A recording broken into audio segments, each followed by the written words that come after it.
Alright folks, today I'm here to present to you another case of environmental storytelling in the Walking Dead universe. If you're unfamiliar with this series, environmental storytelling is a technique where a series of objects or bodies will be laid out in a way that conveys a story to the viewer without explicitly stating what that story is. In today's video, I'm going to be taking a closer look at the scene left behind at Mert County Department of Public Works featured in the Season 2 episode, 18 Miles Out. I'm going to structure this video by taking you through the story as it was first presented to us, before going back and attempting to piece together the evidence to figure out what happened here. These videos aren't meant to convince you I'm right, just to start a conversation around a small topic in this franchise. We will probably never actually get answers to these questions anyway, so it's all just for fun in the end. If you have suggestions for future topics, let me know in the comments down below, and drop a sub to see more videos like this.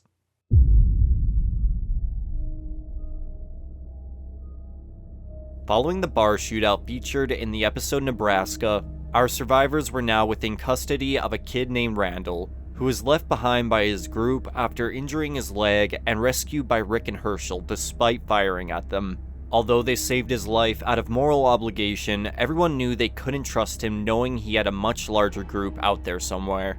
So a plan would be formulated for Rick and Shane to drive him 18 miles out from the farm blindfolded in the trunk, before dumping him somewhere so he had a fighting chance. But while executing the plan, Rick would take the opportunity to pull over and confront Shane on what went down with Otis, while letting him know he figured out what happened with him and Lori's affair, creating tension as the once best friends continue down the road before coming across a fenced-off public works building in Mert County. That would be the perfect place to set Randall free. Approaching the closed gate, two walkers that appear to have been partnered cops stumble over, which they use as an opportunity to practice putting down with their knives. Shane acknowledges they don't appear to have been bitten, but Rick speculates it was more than likely from scratches. The way the scene lingers on Shane's doubt of that claim, however, makes me think that may not be the case, as Rick had yet to tell the group the revelation that everyone turns no matter how you die. He comes across as covering for that fact by lying about the scratches, but that would still leave us with the question of how these people actually died if that wasn't true. Let me know what you guys think in the comments down below. Pushing into the area, the two would come across what looks to have been a refugee camp set up by the county police department during the fall, as buses appear to have been converted into shelters for civilians as we see makeshift beds and baby carriers inside. Down the hill lies burnt piles of bodies of what could possibly be walkers that were killed through the fences and dragged in for burning. But I actually think it could be possible these were civilians that were bit and set ablaze to prevent the spread of infection, as we only see a handful of them there.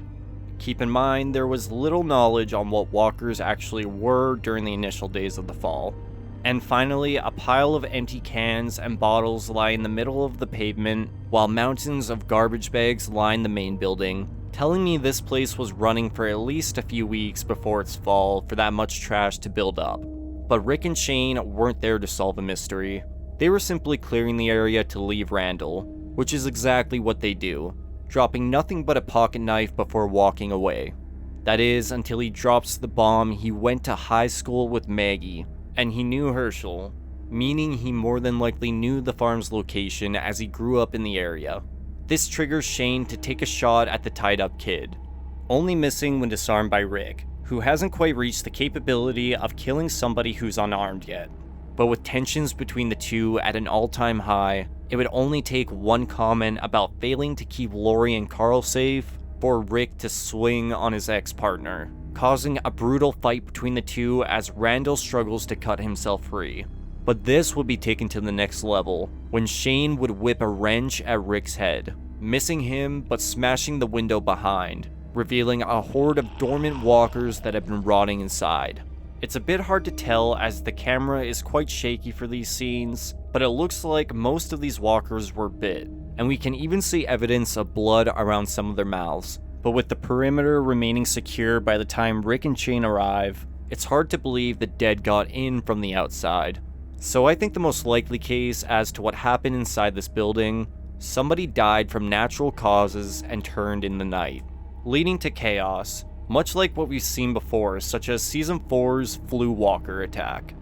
Although it was every man for himself, with Rick and Randall leaving Shane behind trapped in a bus, the ex-cop stares at the dead partners from before, who remind him of their past friendship, inspiring Rick to double back and rescue Shane from certain death. Randall had helped them escape that place instead of running off when he had the chance, but despite this, was still thrown in the trunk as Rick and Shane were now back to square one debating on what to do with him, ultimately deciding to take him back to the farm. But having almost killed each other, Randall was going to be the least of Rick's problems very soon.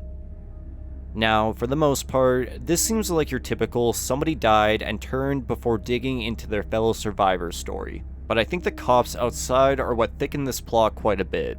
Clearly, they must have been on watch at the fences when everything went down, but how would they have died if they weren't bit? Again, it's possible Rick was right and they were simply scratched, but this scene really frames that explanation as questionable. But regardless, I'm now going to attempt to piece together a story as to what happened here, but again, I am just theorizing based on what I've noticed, so it's entirely possible I could misinterpret or miss some evidence altogether. But like always, this is where you guys come in. I'd love to hear what you believe happened here in the comments down below. When the world fell to the Walking Dead, many areas were lucky enough to see the military occupy their neighborhoods to set up safe zones. Mert County was not one of those areas, and when that became clear to those living within the surroundings, many fled to the big cities. But those who stayed would take shelter in the fenced-in public works station, as the last two remaining cops from the sheriff's department had done their best to protect the civilians from the dead, setting up camps in the main building as well as the buses for those who wanted windows for some fresh air at night, or maybe just wanted a private-ish area to watch their children. The cops would spend their days guarding the perimeter for walkers, while looting the surrounding areas for canned food to feed the masses. But with the dead making their way out to the less populated areas over the coming weeks, Mert County was quickly becoming a dangerous place to be. And with little experience fighting walkers outside a fence, the cops simply weren't prepared to handle what had come. To prevent any noise from drawing the walkers closer, the cops would order the civilians in the buses to move indoors for the time being. But that would prove to be a fatal mistake, as with all those people in such a tight area, they would surely be doomed to become a buffet if things were to go wrong. And they did. Most early on had no idea you turned no matter how you died. So whether it was a sick or elderly person, someone would pass in their sleep before reanimating and attacking their fellow survivors. We know how quickly this can happen, as we've seen it go down many times before. So by the time anyone knew what was going on, half the camp's population was already turned and attacking the other half before they could escape. Hearing the screams from the main building, the cops would run over, but seeing the chaos through the windows, they knew they were too late. They had failed their mission to protect the civilians, and were now stuck in this area with no access to the main building, and no way out beyond the fences, as the dead still roam the streets. But this was soon to become a time-sensitive problem, as the camp's entire food supply was inside the same building their former community members now guarded. The heavily depressed and starving cops would now have no choice but to dig through the trash for scraps, separating whatever could possibly be considered food into its own pile. But even that would begin to run out in time. Their next option was to attempt to take out the walkers in the building one by one to regain access while burning their bodies to prevent the spread of infection, believing that's how it worked at the time.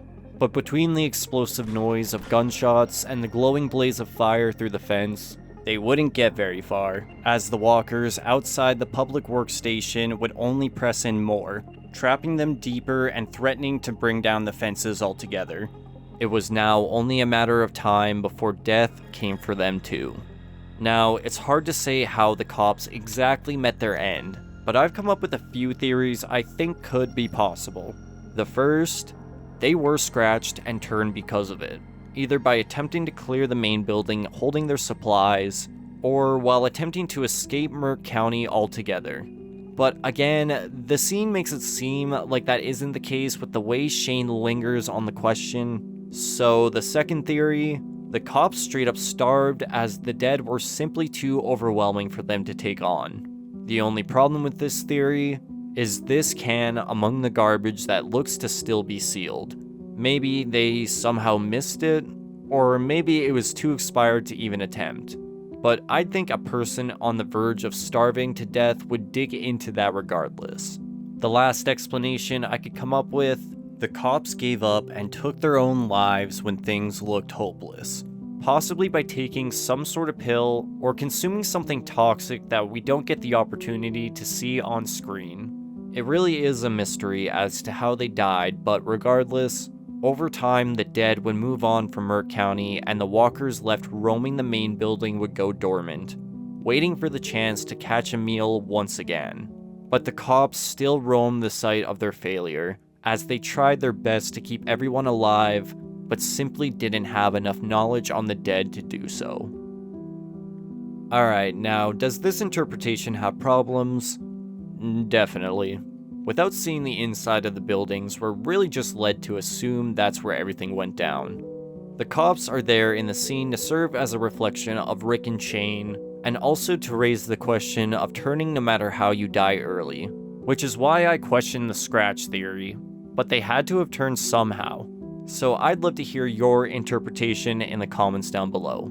It's a pretty mysterious scene with very few answers, so pretty much any theory is plausible.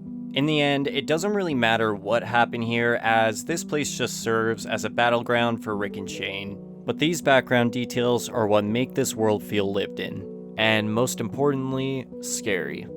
But that's gonna do it for me today, folks. If you enjoyed this video, I'd greatly appreciate it if you hit that like button to see more. Thanks so much for watching.